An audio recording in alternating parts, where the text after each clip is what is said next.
यह iron man का पहला सूट है, मार्क 1 आर्मर। यह बुलेट प्रूफ है और थोड़े समय के लिए उड़ सकता है, लेकिन क्योंकि इसे कठिन परिस्थितियों में बनाया गया था, इसकी कारीगरी बिल्कुल परफेक्ट नहीं थी।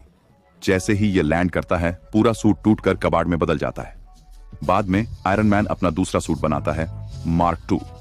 इस बार पूरा कवच टाइटेनियम मिश्र धातु से बना है। यह अधिक चिकना, मजबूत और कहीं अधिक डरावना दिखता है। जब टोनी सूट को सक्रिय करता है तो पैरों से आग की लपटें निकलती हैं, जो कवच को हवा में उठा देती हैं। उसके नियंत्रण में सूट हवेली से बाहर निकलता है और सीधे आकाश में उड़ जाता है। टोनी हवा में स्वतंत्र रूप से उड़ते हैं, इस अनुभव का आनंद लेते हुए। हर सिस्टम सुचारू और सटीक रूप से चल रहा है। एआई जार्विस की मदद से मार्क 2 ऊंचाई पर चढ़ता जाता है, बादलों को चीरते हुए। कवच की सीमाओं का परीक्षण करने और इसे नियंत्रित करने में अधिक सहज होने के लिए टोनी निडर होकर गति को अधिकतम तक बढ़ा देते हैं। जब वह 8 किलोमीटर की ऊंचाई पर पहुंचता है तो सूट की सतह पर बर्फ की पतली परत बनने लगती है। अत्यधिक ठंड के कारण पैर के थ्रस्टर्स काम करना बंद कर देते हैं। सिस्टम की शक्ति खत्म हो जाती है और कवच अब हवा में नहीं रह सकता। मार्क 2 एक पंख खो चुके पक्षी की तरह गिरने लगता है, जमीन की ओर तेजी से गिरता है। आखिरी संभव क्षण में टोनी पूरी दृढ़ता से भरोसा करते हुए मैन्युअली डी-आइसिंग सिस्टम को सक्रिय करता है।